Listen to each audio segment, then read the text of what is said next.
प्रागितिहास, जिसे पूर्व साहित्यिक इतिहास भी कहा जाता है, मानव इतिहास का वह काल है जो लगभग 3.3 मिलियन वर्ष पहले होमिनिन द्वारा पत्थर के औजारों के पहले जात उपयोग और लेखन प्रणालियों के आविष्कार के साथ दर्ज इतिहास की शुरुआत के बीच है।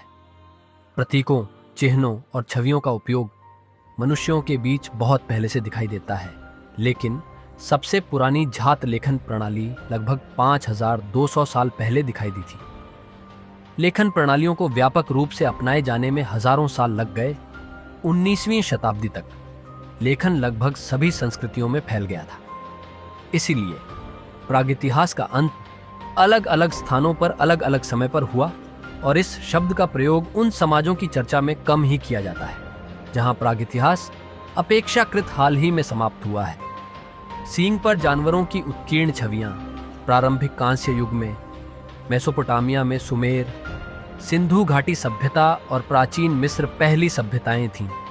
प्रागैतिहासिक काल के 3 युगों के विभाजन को पाषाण युग, कांस्य युग और लौह युग में यूरेशिया और उत्तरी अफ्रीका के अधिकांश हिस्सों में उपयोग में लाया जाता है, लेकिन आमतौर पर दुनिया के उन हिस्सों में इसका उपयोग नहीं किया जाता है जहां कठोर धातुओं का काम यूरेशियाई संस्कृतियों के संपर्क से अचानक शुरू हुआ, जैसे कि ओशिनिया, ऑस्ट्रेलेशिया, उप सहारा अफ्रीका का अधिकांश भाग और अमेरिका के कुछ हिस्से। अमेरिका में प्री कोलंबियाई सभ्यताओं में कुछ अपवादों के साथ इन क्षेत्रों में यूरेशियाई लोगों के आगमन से पहले जटिल लेखन प्रणाली विकसित नहीं हुई थी, इसलिए उनका प्रागैतिहासिक काल अपेक्षाकृत हाल की अवधियों तक पहुंचता है। उदाहरण के लिए 1888 को आमतौर पर ऑस्ट्रेलिया के प्रागैतिहासिक काल के अंत के रूप में लिया जाता है। वह अवधि जब किसी संस्कृति के बारे में दूसरों द्वारा लिखा जाता है, लेकिन उसने अपनी स्वयं की लेखन प्रणाली विकसित नहीं की होती है, उसे अक्सर संस्कृति का आद्य इतिहास कहा जाता है। परिभाषा के अनुसार मानव प्रागितिहास से कोई लिखित रिकॉर्ड नहीं है, जिसे केवल भौतिक, पुरातात्विक और मानवशास्त्रीय साक्ष्य से ही जाना जा सकता है।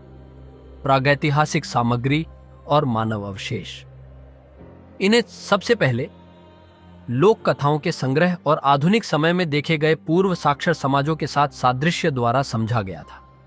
प्रागैतिहासिक साक्ष्य को समझने के लिए महत्वपूर्ण कदम डेटिंग है और 19वीं शताब्दी के बाद से विश्वसनीय डेटिंग तकनीक लगातार विकसित हुई है। इन डेटिंग तकनीकों में सबसे आम रेडियोकार्बन डेटिंग है। आगे के सबूत प्राचीन बोली जाने वाली भाषाओं के पुनर्निर्माण से आए हैं। शुरुआत और अंत, प्रागितिहास की शुरुआत आमतौर पर पृथ्वी पर दिखाई देने वाले मानव सदृश प्राणियों द्वारा चिह्नित की जाती है। इसके अंत को चिह्नित करने वाली तारीख को आमतौर पर समकालीन लिखित ऐतिहासिक रिकॉर्ड के आगमन के रूप में परिभाषित किया जाता है।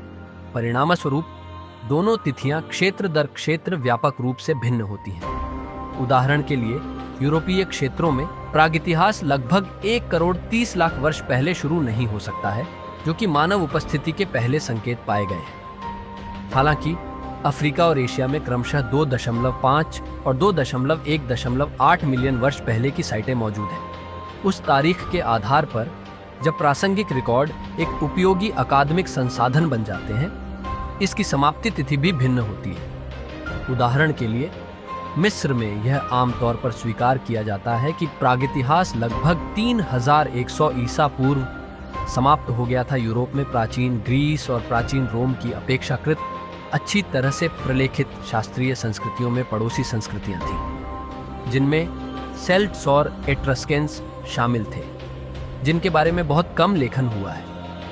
इतिहासकार इस बात पर बहस करते हैं कि इन आद्य ऐतिहासिक संस्कृतियों के ग्रीक और रोमन साहित्य में कभी-कभी पक्षपाती विवरणों को कितना महत्व दिया जाए। समय अवधि मुख्य लेख, 3 आयु प्रणाली और भूगर्भिक समय।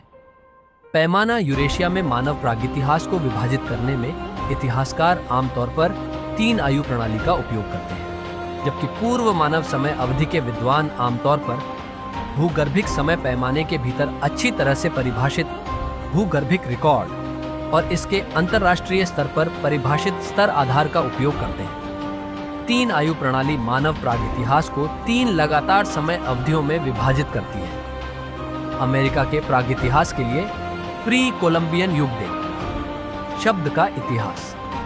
प्रागैतिहास की धारणा ज्ञानोदय के दौरान पुरातत्वविदों के काम में उभरी, जिन्होंने लिखित अभिलेखों से पहले अस्तित्व में रहे समाजों का वर्णन करने के लिए आदिम शब्द का इस्तेमाल किया।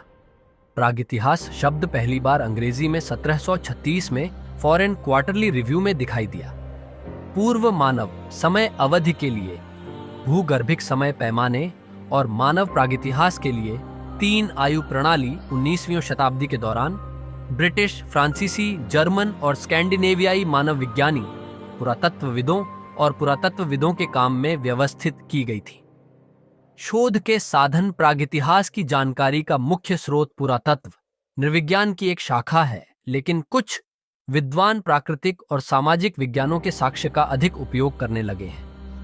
मानव प्रागैतिहास के प्राथमिक शोधकर्ता पुरातत्वविद और भौतिक नृविज्ञानी हैं, जो उत्खनन, भूगर्भिक और भौगोलिक सर्वेक्षण और अन्य वैज्ञानिक विश्लेषण का उपयोग पूर्व साक्षर और गैर साक्षर लोगों की प्रकृति और व्यवहार को प्रकट करने और व्याख्या करने के लिए करते हैं। मानव जनसंख्या, आनुवंशिकीविद और ऐतिहासिक भाषाविद भी बहुमूल्य अंतर्दृष्टि प्रदान कर रहे हैं। सांस्कृतिक नृविज्ञानी सामाजिक अंतःक्रियाओं के लिए संदर्भ प्रदान करने में मदद करते हैं।